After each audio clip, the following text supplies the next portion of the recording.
and we're the first major region on the patch, but the only other league in the world that has played on this patch is the ERLs, and they have been spamming the Tristana. Yeah, there have been a lot of different changes on 13-13. There were mostly minor changes, but a lot of them were targeted specifically towards pro. If you look at the patch highlights, they always denote, is this for low elo, elite, mid, whatever, or pro? And Annie got a pro nerf, Felios did, Nico did, Vi did, Wukong did. So a lot of these hits are really targeted specifically towards pro. So it'll be interesting to see, how much is this actually going to shake up the meta. There were some small buffs as well for Lee Sin, for Nidalee, some of those kind of early game aggressive junglers. Not expecting to see a lot of them, honestly, though. Yeah. But Armao going to be bringing out the Ivern here. So Ivern Rell coming through early on. The Tristana obviously has been popular. I like it a lot as an early pick on blue side because I do think it's flexible. Yes, it has been played mostly mid, but I do think you can send it bot depending upon the matchup. We're going to get Poppy, which is rising in priority as well. Again, another flex pick, mostly jungle, but it has been seen top. Really strong against a lot of dash teams, can be great potentially against something like the Rell. Yeah. We have the Nautilus to answer. Yes, it is not the Alistar or some of those picks that people do talk about, but it's pretty easy when the Rell is going in with that W to actually just hook him out of the air and look for that as an answer. Yeah, and then the nice thing, going back to the Poppy point, is that Rich has already shown that he's capable of being able to use the Poppy. Jayce lock-in for Jojopyun has been one of the stronger champions that he's used the split so far, and it's a great answer if it is into the Tristana, but as you already pointed out, since we don't know if this is going to be Tristana for Jensen or for Tomo in the bottom side of the map, it's a great blind pick to answer. Now, we're heading into the second round of pick and bans. This is where things get interesting for both teams because EG has already shown their jungle and support. I don't think we're going to be seeing an Ivern in any of the solo lanes. It should be pretty cut and dry, but whereas Dignitas, they still have a lot of flex potential, so EG has to pick and choose where they think Dignitas are actually going. Yeah, I mean, to be fair, EG do as well. It only has been Jojo to play Jayce for them this split, but Jayce is the third most played for Revenge all time, so that could also be going top depending on matchups. Of course, we are kind of expecting it to go to Jojo, and I'm also expecting the Tristana to go mid lane as well, even though I wouldn't say that's a Jensen-style champion, right? Jensen is not known for these kind of picks. He's much more known for the mages. He often does kind of stay more in his lane. He doesn't really go out into the AD carries, unless you want to count Corki, but Corki is kind of more of a poke mage than really an AD carry in the way that it functions through mid. So, I will be interested to see if he's going to branch out a little bit, show us something new, as we are getting some more bans coming through. The Gwen ban at least showcases that they really are thinking about sending the Poppy top or sending him some sort of tank top, because that is really a matchup you want to avoid. If you're going to be playing a tank, Gwen is just a nightmare.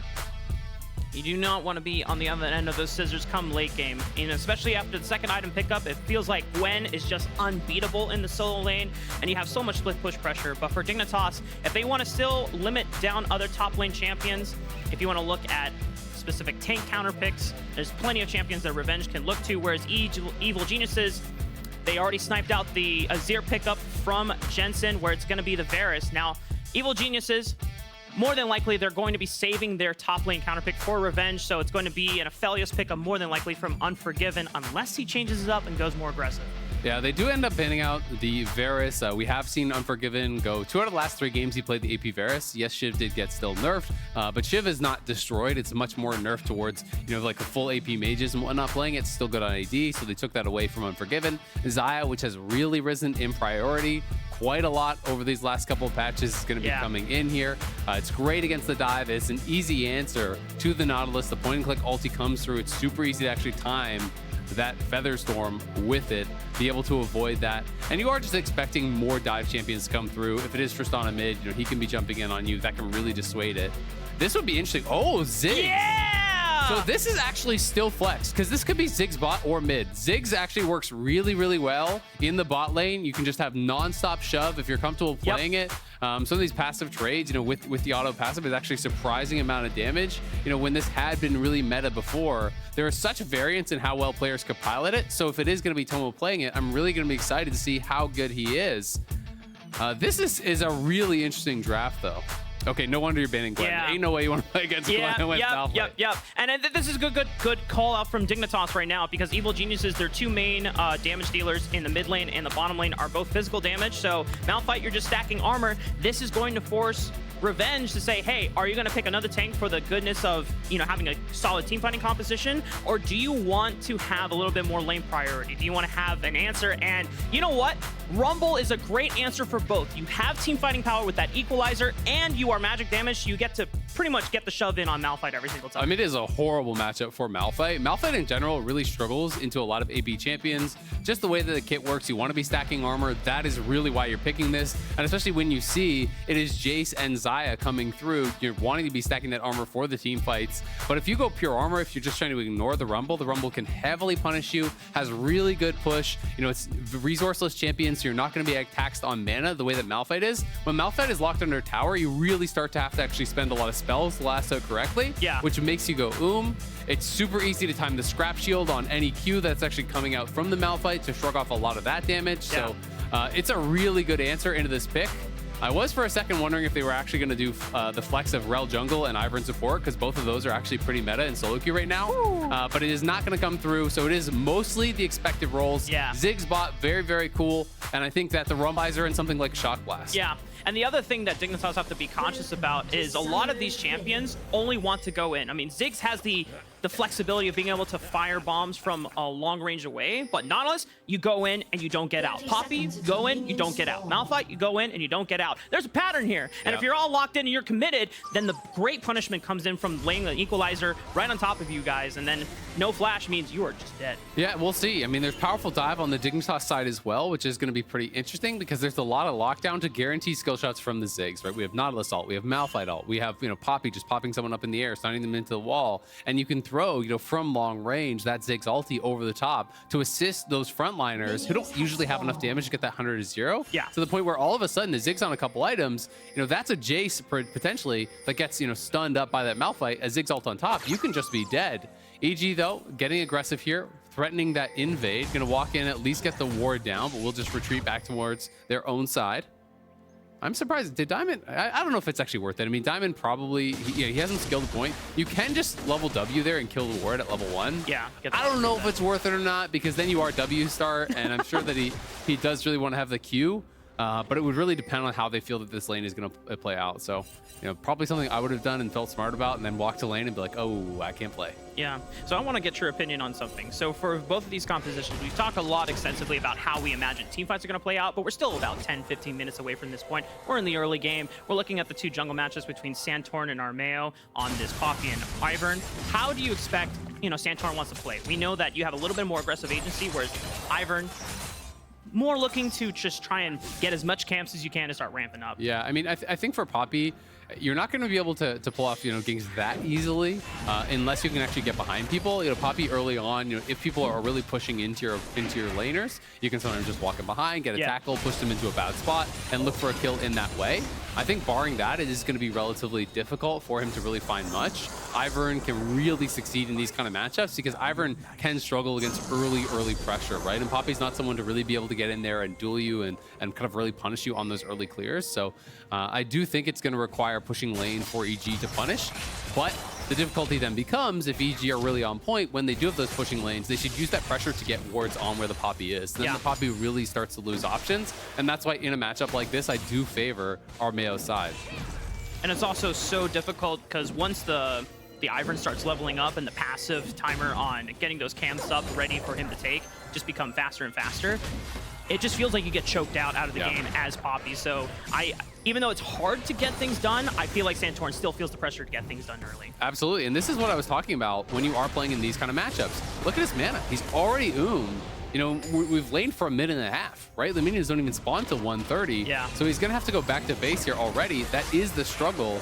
You know, you do want to start D-Shield to be able to shrug off some of the poke, but then your mana is so bad. And it's a great invade here from Armao. Still has the smite charge, so he just walks in. He has full push in mid, full push in top, and Jojo could potentially even look for a kill there. Got Jensen incredibly low. Has been playing these trades out well. Cascading effect. You have the pushing solo lanes, and that means the Ivern gets to do whatever the hell he wants against this Poppy jungle matchup. You have no solo lanes that can help collapse in with you in case you get invaded. And the fact that it's happening early on is already spelling very disastrous things for Dignitas. Yeah, I mean, it's just great stuff from Armao, but it is going to be tough for Dig.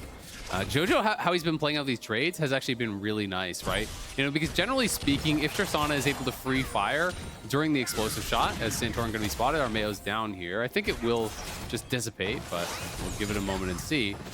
Is that, you know, if you're both just trading autos during the explosive shot, Tristana wins like every matchup. Armao landed the root maker. Tomo is forced to flash, and they've already committed multiple members, but Eyla might just go down for the punish. This ignite and Santorin flashing in, but it's Unforgiven that gets one right on back. Armao now looking for one more root maker, connects it, and that is Unforgiven. Armao on the board for 2 kills in Evil Geniuses. Yeah, Dignitas do get the first blood, but at the end of the day, it felt like a little bit of disrespect from Tomo. I mean, he saw the Ivern just kind of chilling there, did not fully back off, gets caught by that root, and is going to end up having to flash out. Yes, they do get that first kill, but it cost them a lot.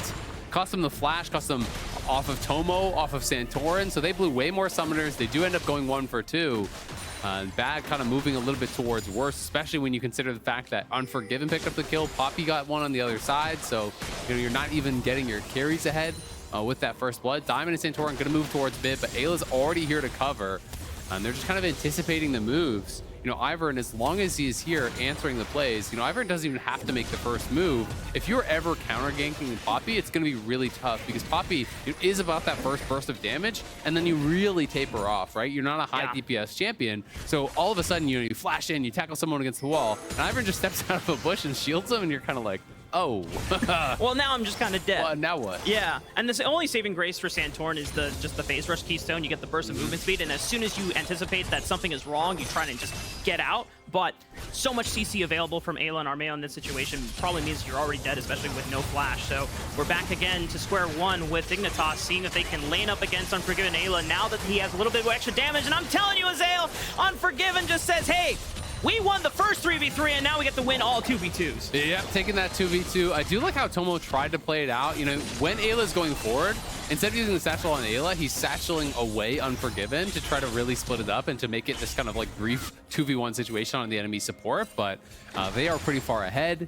You know, his tier 2 boots were already completed for Unforgiven, so he closes the gap. They chase in. Diamond has no summoners. We talked about that earlier. They'd already blown all those, so can't get away. It's another easy kill going the way of EG. And their laning dominance has really been something to watch throughout this split. Domo trying to move forward.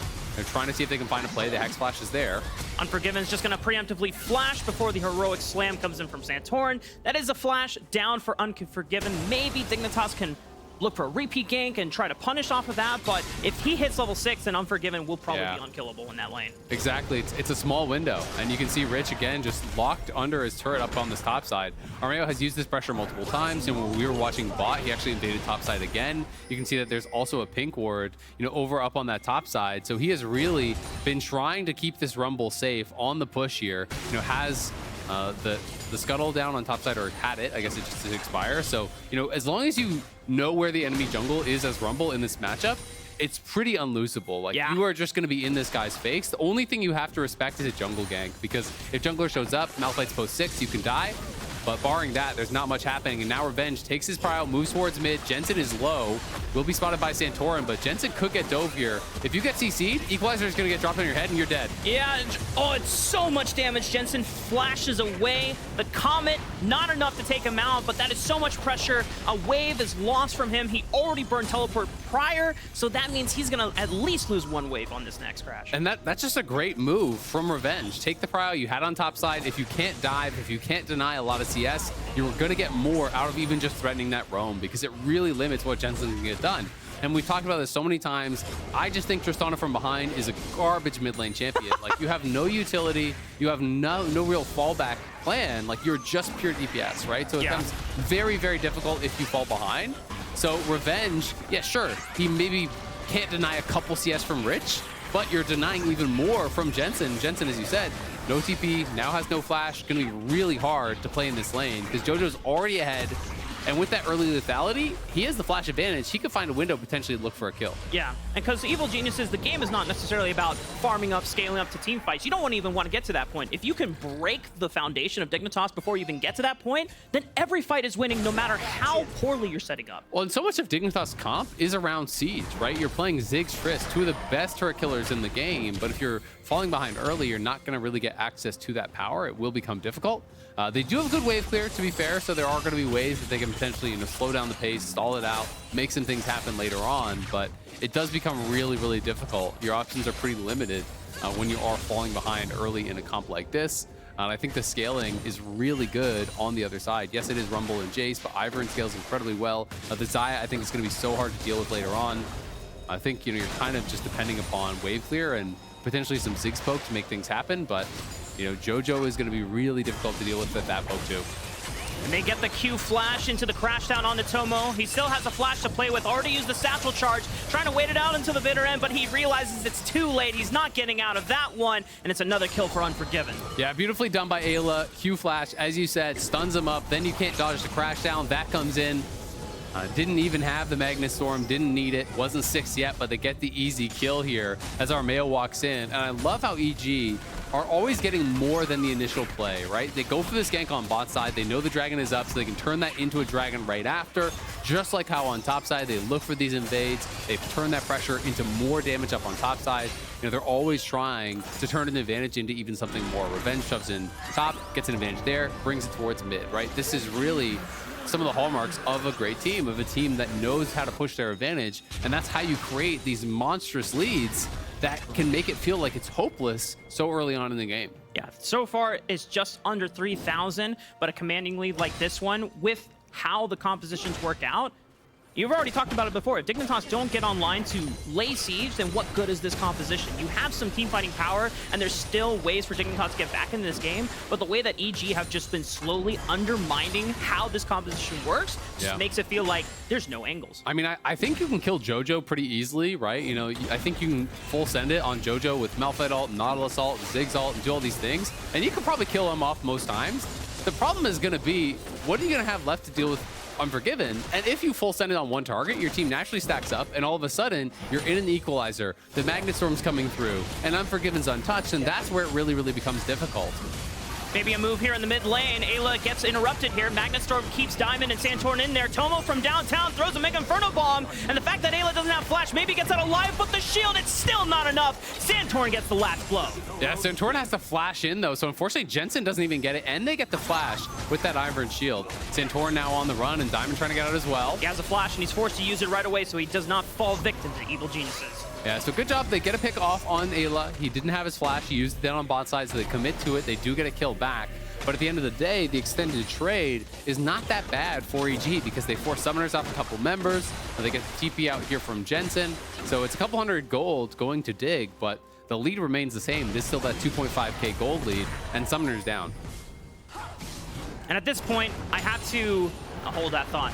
Santorin's going to look for something. As soon as Rich goes in with the ultimate, Revenge has got to know that someone else is here for the play. Revenge still has a flash to play with, but Revenge is going to wait it out until the very end before flashing away, but Rich is just right on top of him, and he does not have enough damage to fight right on back. Jojopyun is teleported in. I don't know if he's going to be able to find a return kill here, but he punts him right back with the hammer blow. Shoulder and shock blast, and nice auto attack on the last bit of it. Jojo ensures that Revenge does not go down without at least a return kill. Yeah, Jensen in trouble now, though. And he's gone, and it's just not even a chance. Dignitas make one play, Evil Geniuses make two more advantageous plays on top of it. Yeah, they're going to be able to get the kill on Revenge. Revenge had no ulti, so it was a good timing to look for that fight. He couldn't turn around without it, but as you said, Jojo TP's in top, gets a kill, and he's also farming plates top. They get a kill mid, and they're farming all these plates mid. So now 2.5k becomes 3.6. Bad goes to worse for Dignitas, and you can feel it. Their hopes in this game are already slipping away here 12, 13 minutes in, and that has been something that EG has been known for in their best games. Yeah. They can just run you over early. And I just want to echo something that you already said at the top of the game. The Evil Geniuses were on a tear this summer split until Cloud9 kind of bodied them. They had one really good dive, and it just seemed like unplayable for the rest of the Evil Geniuses. I think that is something that Evil Geniuses took to heart, and unfortunately Dignitas are now just receiving the blunt end of it, you know? Yeah, I mean, we saw C9 looked a little bit angry in that game against EG after they had gotten slapped down by TL. So it's just like one after the other, the you know? vicious cycle passing continues. it on, yeah. So Dignitas now, we'll see if they can slap someone down tomorrow. Who are they playing tomorrow? I don't remember. Well, sucks for them. Don't ask questions if you don't know the answers. Fair enough, fair enough. I'm blaming you on this one. You know what? Yeah, that's fair. It's like solo queue all over again. 1 minute and 20 before the next dragon. It is only the second dragon of the game, so it hasn't been necessarily an accelerated dragon-paced game for Evil Geniuses, but it's just because their game plan has just been dismantling the structures of Dignitas and wearing them down before all the neutral objectives are up to grab. Yeah, absolutely. I mean, when you look across the board, you don't need to really be super concerned about the neutral objectives when your carries are so far ahead, right? Bot, Unforgiven, has nearly a 2,000 gold lead. Mid, Jojo's a good 1,000 gold ahead. Top lane is a couple hundred gold ahead, right? All your carries are really far ahead. The Ziggs ult will come through and dissuade them. Maybe you're going to be able to farm a little bit of Daisy gold, so Jensen gets 50. Not too shabby, but EG will just continue this momentum and can look towards this next dragon, utilize that as a tool to make sure that Dignitas can't just sit back forever, because a team that has really strong wave clear like a Ziggs, you don't want to allow them to stall the game forever and have a lot of opportunities. So EG are really focused on knocking down these turrets. They already crashed one mid with that first Herald. I think you get the second Herald, you just drop it mid. You just make sure that the Ziggs doesn't have a safe place to farm. Yeah. Because without the mid tier 1, it's so hard for them to even think about challenging something like a dragon, because they're not going to have this point of safety. If Ziggs walks up to contest that mid wave, you're going to get wrapped on and you're going to get killed. Yeah, because then, actually, can I ask you to do the drawing thing? Do the drawing thing. Yeah, so make the mini-map big, perhaps? So here's the plan. They drop Rift Herald mid, like you said. This turret goes down, and then point out this quadrant and this quadrant. Those zones become no-go zones for Dignitas, because anytime you try to push up, they can just wrap around and flank you. Equalizer, Magna Storm from across the wall. It's just so spooky for Dignitas at that point in the game. Yeah, it's really, really tough. And that's why, in a lot of cases, I think they would be happy to just use the Herald somewhere elsewhere, eventually take down this turret mid because it was already low. But since it's Ziggs, when it's Anivia, when it's these types of champions that really stall out games, you don't want to give them the opportunity. So Eyla now waiting on the side here. If Dignitas do commit, there is a really good angle for a turn. Revenge has ulti, so does Eyla. Here they go! And he's already in there. Magna Storm on the 2. Jensen is stunned up, and they've got another one. CC lockdown. Eyla's taking a lot of damage. Rich answers back with the unstoppable force onto Armao, but he's got the shield, and the Equalizer's going to split up the fight. It doesn't really do a lot of damage to Dignitas, but it just forces him out. The Shock Blast is what's really going to be kicking Dignitas back, but Jensen still has the teleport, so he can recall, he can come back, and it looks like Dignitas might be able to actually fight for this dragon. Yeah, Santorin was an absolute hero in that fight. He actually ejected Revenge, so he couldn't get the Equalizer down when Eyla went for the engage, and that was really the big game changer there, as it's a trade of flashes. Yeah, Jojo without a flash means he cannot step up as safely anymore, and this dragon just belongs to Dignitas now. Yeah, it's looking that way. As Jojo's going to go back to base. He does have TP, so maybe, they are going to cancel some recall. So Unforgiven is staying around. They want to see if they can threaten, but Jensen is back. Jojo's TPing to the pit, so they're going to send it. That is bold, Jojo. I don't know, but it's enough that Dignitas, they believe him. They're like, hey, we don't want to deal with this guy, and that dragon just goes right on back to Evil Geniuses. Yeah, it is tough because I do think that Dignitas' composition is so ulti-based. And with Jojo TPing back, he's full health. Ayla's around. Unforgiven's still healthy. He still has ult and flash. There's a lot of tools, and they start to realize, I don't think we have enough to deal with it. Again, they probably could have killed Jojo for sure and made him look a little bit silly. But if they all commit to the pit and kill Jojo without flashes and without ways to necessarily get out, you're probably going to all die for it. So at the end of the day, Dignitas does have to retreat. EG take the extended fight, take another objective here, and it is going to be Hextech Soul, and that is going to be a really good one for them to grab. The other thing I love about having Hextech Soul on the map is you get portals, and so that just means Evil Geniuses and Dignitas can experiment with how fast they can get back on the map, and that is always something that teams have to kind of take account for. If they look for a fight, they don't get anyone down off of it, and they can still reset in time. Just because you knocked them off the map, it doesn't mean that they can just come right on back, Yeah, absolutely. I mean, Ziggs ulti's gonna land. Oh, good God. Jojo's gone! That's a huge shutdown for Santorin. And the Mega Inferno Bomb on top of it ensures that he's got nowhere else to run. But what can Dignitas do with this? Probably not a lot if the Equalizer comes down mid. I mean, they could just tank the tower and probably kill this with Satchel. Yeah, so just gonna walk up. They do get that. But that's what I'm talking about, those combos where if you have one of your frontliners who is going to be able to get back onto the Jayce and you have the Ziggs ulti to assist, it's enough damage to 100-0 the guy. So, it is a good combo. I think Jojo is going to die at least a few times in this game because he is kind of really the only good target, right? Like, you don't want to go on to Rumble who has stopwatch. You don't want to go on to Xayah who's going to be able to react with the ulti. Yeah. So he's kind of one of those only targets that you can really look for. And Santorin walks up, finds the stun. There's the Ziggs ulti. He was just CC'd 100-0. It's wall slam into the knockup. Just really well played there. A nice pick from Santorin and Tomo, showcasing some of the power of this composition. But again, the 5v5 is where I'm really worried for them. They're going to have to find, you know, kind of some big X-Factor type plays where you knock someone out of it with the Poppy ult, or you really, you know, find an ult flash where Unforgiven can't react or something like that. Because I do think with 3 threats on this EG team, when you spend everything to kill a Jojo or whatever at the start of the fight, I don't know that they're going to have enough to win after. And while Evil Geniuses are preparing for the top side absolute control right before Baron spawns in 45 seconds, gonna go for the turret first, pushing Jensen and the rest of Dignitas off the turret.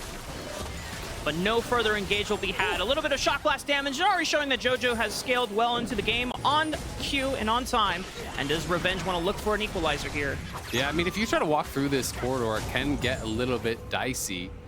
Jensen has been poked down very heavily, and he's not going BT second. You know, a lot of people we've been seeing on these Trist mids against poke teams, sometimes just grab a Vamp Scepter and then go to something else and go BT third still. Yeah. But he does have a call to it, so he's going to be going Navori very likely, as Rich going to get caught out. No real damage there, but will force the ulti in defense. That's huge. Now you just walk back to Baron, right? Like, you just start to threaten this. It's going to be on spawn. With no Malphite ulti, you could potentially start it up, or at the very least, try to make them think you're going to start it up. It looks like he was recalling out of vision, so they don't know for sure how many members are on this. They've already warded it up with the brush, and the equalizer Eyla. goes right on down to Diamond, and Santorin is looking for the Keeper's Verdict. He's going to find Eyla, so it prevents one flank of the side, and they turn right onto Revenge. They blow him up. No chance to use the stopwatch, no chance to use any stasis. Jojo trades one back onto Diamond. Rich flashing in for the Q slow to see if he can land one down for Evil Geniuses to get wrapped up on, but Dignitas just cannot find any more members. Yeah, again, it's a great ulti there from Santorin. He marked the flank, he knocks Eyla out of it, and that allows them to actually pile in for a kill. At the end of the day, Diamond goes down on the other side. But you're going to need these types of plays from Dig. They have to reject someone out of the fight. They have to get multi-man ultis, things to really kind of turn this game on its head. Jensen moving down towards bot wave. It is pushing away from him, but he wants to at least collect this wave and try to feel safe doing it. If he can get some alone time, you know, potentially could knock down that turret. The gold has seemed to have stabilized a little bit. It was like 3.5K, I don't know, a couple minutes ago. I'm guesstimating 4 or 5 minutes ago. So at the very least, Dig are holding them somewhat steady. Yeah. And one of the crazy things is just a contrast of how Dignitas have been playing overall the summer split and the spring split. Even though they're down gold, they are taking fights much more proactively and not letting teams just walk all over them. It was something that Jensen was talking about with Travis in an interview. He's saying, yeah, spring, we just kind of sat around and didn't do much, and we just let enemy opponents disrespect us, but now we're trying a lot more in summer. And I think Santorin has had some really good games over this last week or two, right? You know, even when Dig was getting some wins, I didn't think he was looking his best, but his last Poppy game was massive. This Poppy game is looking really good again so far. Dignitas trying to move in and contest this dragon, but they are getting poked down a little bit, and Unforgiven has access to that mid wave. If they give this up, it can get weird because Tier 2 is getting pretty low already. Again, Jensen has no lifesteal, so he's going to be popping his refillable pots, trying to heal back up. But the longer this goes, it's been mostly poke landed by EG. Oh, they're going to try to threaten a Baron trade. And it's something that Dignitas are now going to have to answer. Do they want to commit anyone? No, they're just going to send the full 5 to answer EG right on back. Revenge and Eyla are on the right side of this Baron pit, looking again once for the flank. It's 6,000 HP. Santorin, can he get in range? And they're starting to peel off of it now. And Eyla looks for the Magna Sword, but no one gets hit by it quite yet. Tomo's able to get out of the way with that flash. Jojopyun is now looking back onto the fight. The front line of Dignitas trying to get closer and closer to Unforgiven, but they go walk right on past him. They're trying to take out Armao. Jojopyun absolutely just destroys Tomo and shoves a giant dookie on his face. And the Evil Geniuses now have to look for Jensen on the back turnaround. And Dignitas, it might have looked good at the beginning of the fight, but they completely get eviscerated. Whoa, Jensen turns one right back on Jensen. Got to dodge the shock blast. We'll see if he can do it. Revenge is gone now. Jojo, he can't keep up unless he... Oh, but he ends the shock blast of doom. And Jensen goes down. Yeah, Jensen does go down in the end. And that is the problem with these two-threat teams, is that they put the pressure on one of the carries. They push them out of the fight. They make their jobs difficult. And there's so much time that is being bought for the EG 3-man carry squad here to really run over the fight. But Santorin in the area. Diamond's here. They're TPing in on Tomo. I don't think they can do it. Armao is forced to flash. He knows that it's doomed. Okay, never mind. I was wondering if Dignitas could actually get on it and keep it leashed, but weren't able to do so. You know, Zale, I didn't expect this one to be such a banger back and forth. You know, I thought after the way that Evil Geniuses just undermined Dignitas in the early game that it was just kind of over. Yeah. But they're back in it. They're back in it. You know what I didn't expect? You just say that someone just got a dookie dropped on their You know face. what? It was the first thing that came to my mind. I didn't expect that. I might get a talking to after that one. Let's not harp on about it. Look at the fight. So we can watch the fight one more time. And this is what I'm talking about, right? They go on Tomo. Tomo flashes out to safety, but like, what is his contribution to the fight after that, right? Not a lot. As soon as he tries to enter, Jojo flashes in on him. Revenge on the other side is actually zoning out Jensen, and as soon as Jensen gets his E back up, he has the explosive shot, he starts stacking it up. Revenge just goes into the stasis, buys even more time, right? So it is that chase down. We're back to live. EG onto the Baron here. Dig trying to force their way in.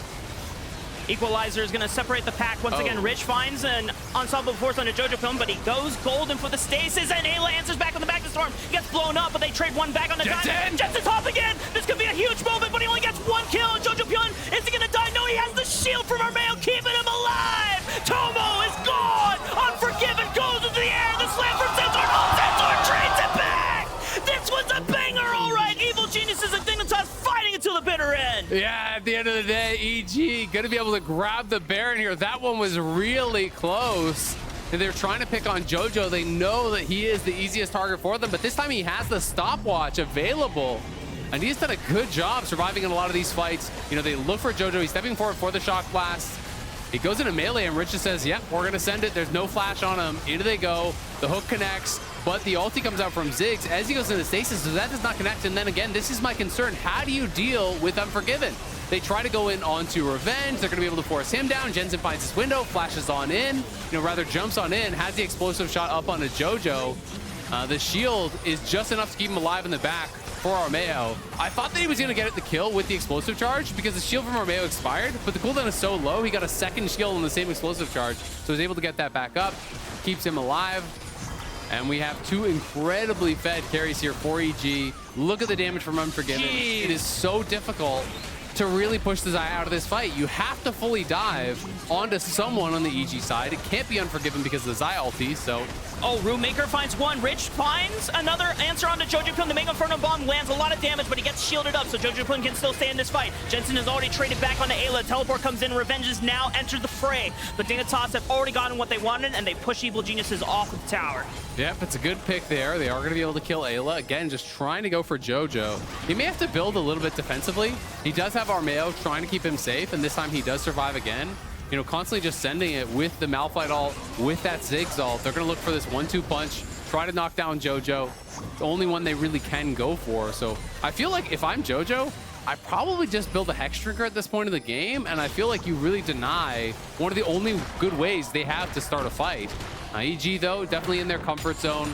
You can see it's 3 items completed already here for Unforgiven. Jojo's working to 3 very quickly as well.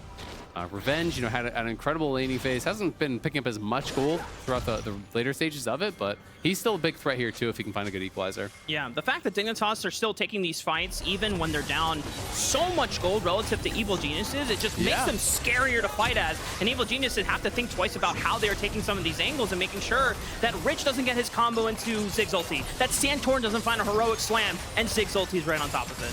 Yeah, and Jensen is doing a pretty good job. You know, he's closing in on that BT. When he completes it, it is going to be a really big spike for him, but he still needs, you know, 1,000-ish gold to be able to actually get that done. You can see the equalizer is just going to be there to try to push him off. Tomo takes 1 shock blast, 1 tick of the equalizer, and he is basically out of the fight. So got to be careful now because Jojo's going to have that accelerated shock blast up here pretty soon. And he's fishing for it too. Yeah. He is in darkness with that control ward. Dignitas are trying to see if they can snipe him out, but now all the wards are completely gone. Tomo has already forced a recall and reset. This next wave should be Evil Geniuses to take the tower. Yeah, and I think Dig knows it. That's why Jensen is even moving over. He's just going to commit to going bot, going to push out that wave, you know, maybe try to threaten the tier 1 or some sort of a trade. Tomo heals back up, is going to come back out, so they won't lose more than the tier 2 there, but they're trying desperately to get Jensen to his 3rd item and hope that, you know, they can get these carries so strong that they can really make something happen in the fight. They do force the TP out from Jojo as well, but experience is becoming a bit of an issue also. You know, you can see it's a 2-level lead in top lane because Rich is just constantly getting drawn to his squad. Yeah. They want to group up, they want to function as this 5-man team, which does mean he's not in the side lanes, he's not catching CS, he's not getting XP. So, you know, it does create more than just that gold lead in advantages. Now, here's my question. If Dignitas can actually get through the next 5 minutes where Evil Geniuses just have this level lead, and then it just gets to super late game where everyone's level 18, that should favor Dignitas in the end, no? I don't know. It's hard to say. I just think that they're really going to struggle to deal with Unforgiven. Like, again, I just am trying to problem solve how you play out these fights. You know, I think there are windows of opportunity. I think that there are ways, you know, if you can really, you know, kill off Unforgiven early on, but I just don't think they have a viable target besides Jojo. And if you're going to send it on him every time, that's setting you up to get roasted by the Equalizer and to get shredded by Unforgiven. So, you know, compositionally, I think it's just going to be really difficult for them. You can try to play side lanes with Jensen. You know, maybe if Jensen gets to a certain point where he can deal with the Jayce and is getting so strong that no one can really answer him, then you can make things happen. But, like, I just don't know if they're going to be able to get that time because third Dragon's going to be grabbed here by EG. I mean, at least for Dignitas, they are trading a tower on the top side of the map. The Equalizer doesn't take out Jensen. He's able to live with just a little bit of HP left. But once again, Evil Geniuses are still trading on the up with the third Dragon take. Yep, and you can see Unforgiven does pick up the Hex Shrinker. You know, I was expecting Jojo to grab one, but Unforgiven is even getting one. So just on the off chance, we can't react with the ulti in time and he gets caught by something. A lot of the burst damage is just going to be magic, right? Because Jensen cannot realistically rocket jump into the back line without just getting absolutely clobbered, you know, with a counter engage. So most of that in damage is going to be from Malphite, from Poppy, and from Ziggs, right? And that is going to be vast majority magic damage. So I do think it'd be great if Jojo grabbed it as well. You know, we're going to see Azonia's third likely from Revenge. So there's going to be a lot of tools here. And with the null magic mantle picked up by Jojo, I think for sure he's going Hex Shrinker. They're just shutting down what are their opponent's win conditions. And I think EG are itemizing intelligently to do that. We'll see, you know, if Dig can get to ultra late game, you know, if Ziggs gets 6 items, whatever, you know, maybe you can just land a bunch of poke. Like, there's always opportunities, but well-executed fights, I just feel like should always go EG's way. And now Evil Geniuses are setting up for the Baron play. They don't have vision control of this blue buff quadrant jungle, but they're just going to start it up right away. They're confident that they can make the turn happen. Eyla is setting himself up for a flank position, and there's nothing that Dignitas know about Eyla coming in from the back line. Ayla's finally shown, and he's going to look for Tomo, but Armao and the rest of Evil Geniuses are going to turn right onto the back line. Jensen is stunned up. Huge buster shot puts them all away, and Jensen gets out alive. Tomo can run away from this fight, but Jensen might not make it out alive. The redemption clips him. Does he have one more jump? Yes, he does. Oh my gosh, he's gonna actually get out alive, but Unforgiven is looking for Tomo, but he gets the flash out. Evil Geniuses are able to get the parry, but Jensen tried to survive, but Evil Geniuses always get their man. Yeah, Jensen was on the run, but that engage was so good from EG. Eyla gets onto both the carries. The Equalizer lands on them both, and it doesn't even matter what else is happening after that point. If Jensen and Tomo are not free firing, you are not winning a 5v5. It's just not gonna happen. EG have everything they need to close this one out here. We'll see. They're marching forward. They have the man advantage. If they can get another kill, it could just be over. Rich doesn't have unstoppable force. He can't get out of that one. Unforgiven roots him up with the blade collar. The inhibitor will fall. They have 2 Baron cannons that they can empower, but it looks like they're not confident to end this game quite yet. But Jojopyun has the teleport. I could be wrong. They're going to look to destroy as much of the base as possible if it's not the game end altogether. Yeah, at the very least, they're going to get double inhib. They do TP Jojo in. And now they are, you know, moving forward. They have double waves here. You want to Baron them both up, so someone's got to move up towards that mid wave and really start to keep that pressure piled on. Rich is not up for 20, so I think EG could stay around. They find a hook on Unforgiven. He has the Featherstorm. Can he get out of this one? He doesn't even need to use it. He just kites it right on back. Santorin is destroyed by Unforgiven. Jensen falls as well, and that should be enough for Evil Geniuses to walk this one in. The Equalizer blows Tomo off, and he's forced to run, and there's nothing they can do to save this base. Rich is back up. He has unstoppable force. Does he have enough damage to pack it in with Tomo? But no Mega Inferno Bomb, and Unforgiven is just going to flash forward, tries to push him off. They look for the tower. Rich, one last attempt to delay this game, to stall this one out for Dignitas, but Evil Geniuses completely eviscerate Dignitas in the end, and will take the win. EG get another win here. Gonna move to 8-2 now. A great start to the second round robin here for them. Love the composition that they went with here today. I think it was really intelligent. Got a lot of pushing lanes. The Ivern pick into the Poppy was great. They're able to utilize those pushing lanes, get invades, create advantages around